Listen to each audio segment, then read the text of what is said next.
Hello everyone, welcome to all of in my English channel elite English club. और आज मैं class 10th के लिए चैप्टर 10 फर्स्ट फ्लाइट बुक से the sermon at Banaras लेके आई हूँ। ये बहुत ही इंटरेस्टिंग चैप्टर है, तो चलते हैं और देखते हैं।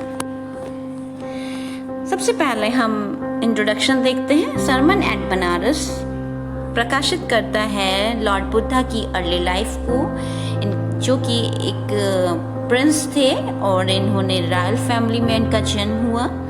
जब उनको सफरिंग ऑफ द वर्ल्ड के बारे में पता लगा, जो कि अब तक उनसे छुपाई जा रही थी, एंड तभी उन्होंने ये तय कर लिया कि he will leave his princehood and went in search of salvation. और वो मुक्ति की तलाश में, मोक्ष की तलाश में जाएंगे, ज्ञान की तलाश में जाएंगे।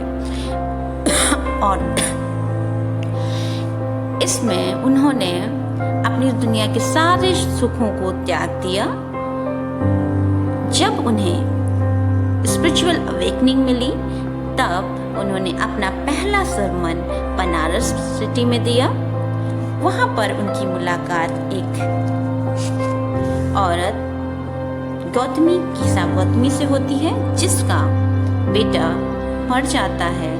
और तब उसे एहसास होता है बुद्धा की बातों से कि इंसान, मनुष्य नश्वर है, और जो बुद्धिमान व्यक्ति होते हैं वो नश्वर चीजों पर विलाप नहीं करते। जिस चीज को होना है, तय हुआ है, वो जरूर से होगा, क्योंकि जो मिट्टी का घड़ा बना है वो एक दिन टूटेगा ही।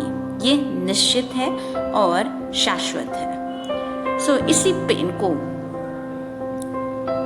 और सफरिंग को जो बुद्धिमान व्यक्ति होते हैं वो कभी धारण नहीं करते, और इस तरह से संसार के सुखों से स्वयं को दूर रखते हैं। तो चलिए चलते हैं, अब हम समरी देखते हैं। गौतम बुद्ध का जन्म नॉर्थ इंडियन रॉयल फैमिली में एक प्रिंस के रूप में हुआ था। इनका बचपन का नाम गौतम था, सिद्धार्थ गौतम। और 12 वर्ष की आयु में उन्हें हिंदू पवित्र ग्रंथों में पढ़ाई के लिए स्कूल भेजा गया। वे जब 4 वर्ष के बाद वापस आए तो उन्हें एक राजकुमारी से उनकी विवाह हो गया, जिसका नाम यशोधरा था। उनके एक पुत्र भी हुआ, राहुल। गौतम बुद्ध को संसार के दुखों से बचाया गया था, जिससे कि उन्हें जो उनके जन्म के समय एक साधु ने जो भविष्यवाणी की थी, उसको सच ना करने के लिए उनके पिता ने उनको सभी दुखों से दूर रखा था।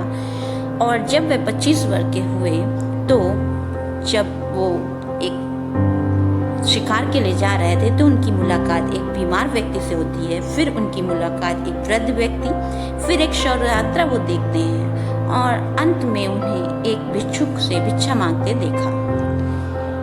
इन्होंने उसे इतना उदास बना लिया कि वह स्वयं एक भिखारी बन गए और आध्यात्मिक ज्ञान की खोज में लग गए। गौतम बुद्ध 7 वर्ष तक घूमते रहे,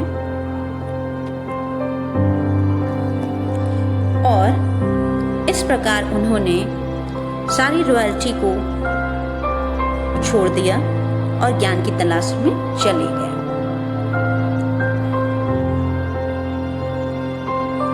अंत में जब उन्हें ज्ञान की तलाश में वे एक वट वृक्ष के नीचे बैठ गए और आध्यात्मिक ज्ञान नहीं मिलेगा तब तक वो वहीं पर तपस्या करेंगे, ऐसा उन्होंने विचार किया। 7 दिन बाद उन्हें ज्ञान प्राप्त हुआ, और उस वृक्ष को उन्होंने बोध ट्री या ट्री ऑफ विजडम का नाम दिया, और वहीं पर उन्होंने पढ़ाना आरंभ कर दिया। शीघ्र ही लोग उन्हें बुद्ध के नाम से जानने लगे। बुद्ध ने अपना पहला उपदेश बनारस में दिया। वहां पर उनकी मुलाकात एक गौतमी नाम की स्त्री से होती है, जिसके बेटे की पुत्र की मृत्यु हो जाती है, और वह अपने मरे हुए बच्चे को जीवित करने के लिए अपने पड़ोसियों के पास जाती है जो कि अपने एक अनएंडिंग पेन से सफ़र कर रही होती है। वो सबके घर में दवाई मांगने जाती है जिससे कि उसका बेटा खुश हो जाए, बट आदमियों ने उसे पागल समझ लिया। अंत में किसी एक व्यक्ति ने ये बताया कि उनके पास कोई भी दवा नहीं है, परंतु वह एक डॉक्टर को जानता है जिनको वो दवाई दे सकता है। कीसा गौतमी ने उस मनुष्य के बारे में बताने के लिए जब उससे कहा तो उन्होंने शाक्य मुनि बुद्ध के पास जाने को कहा।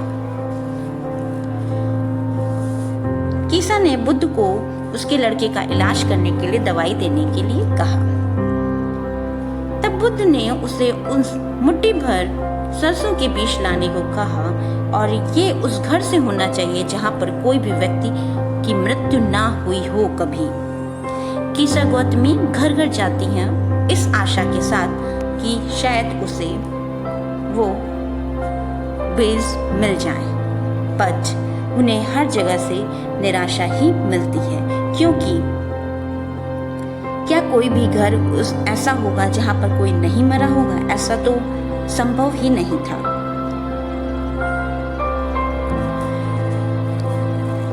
और कीसा गौतमी को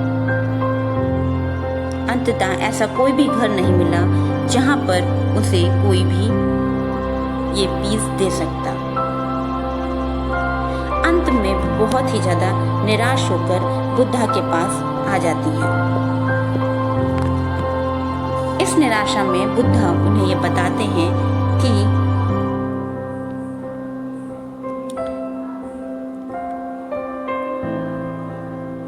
और साथ ही साथ कीसा को ये रियलाइज होता है कि वो कितनी खुदगर्ज हो गई थी अपने दुख को लेकर। मृत्यु तो सभी के लिए समान है, फिर भी एक रास्ता है। यह मनुष्य को वह सारी खुदगर्जी से को छोड़ दे तो अमरता तक ले जाता है। बुद्ध ने उसे बताया कि मानव जीवन छोटा और कष्टदायी है। कोई भी मरने से बच नहीं सकता। जो जन्मे हैं उनको मृत्यु अवश्य एक दिन आएगी। सभी कुमार के बर्तन की तरह मरेंगे, बनने के बाद वे अवश्य टूटते हैं। सभी जीवन में से चले जाते हैं। एक पिता अपने बेटे को नहीं बचा सकता, बस सिर्फ शोक मना सकते हैं, और इसीलिए संसार पर मृत्यु और क्षीणता के कारण पीड़ा का प्रभाव होता है। बुद्धिमान व्यक्ति दुख नहीं मनाते क्योंकि वे सच्चाई को जानते हैं। किसी को भी रोने या दुख मनाने से मन की शांति नहीं मिलेगी, इसके विपरीत इसका कष्ट ही मिलेगा। उसका शरीर दुख उठाएगा। वे मृत्यु को दुख दिखाने से बचाया नहीं जा सकता। मृत व्यक्तियों को दुख दिखाने से बचाया नहीं जा सकता। जो शोक मनाने और दुख से परे हैं, उसे मन की शांति मिलेगी। वह व्यक्ति जिसने दुखों पर काबू पा लिया, दुख से स्वतंत्र होगा और उसे आशीर्वाद मिलेगा। इसी प्रकार जब बुद्धा ने अपनी बातों को बोला, तब कीसा गौतमी को ये जो लाइफ साइकिल है उसका एहसास हुआ, और इस प्रकार बुद्धा ने कीसा गौतमी को इस मनुष्य नश्वरता का ज्ञान से अभिभूत किया। सो आई होप आपको ये स्टोरी समझ में आई होगी, और अगर कोई क्वेरी हो तो प्लीज कमेंट बॉक्स में कमेंट करना मत भूलिएगा। अगर आप ऐसे ही वीडियो चाहते हैं तो लाइक और शेयर करिए। Thank you for watching. Till then, take care.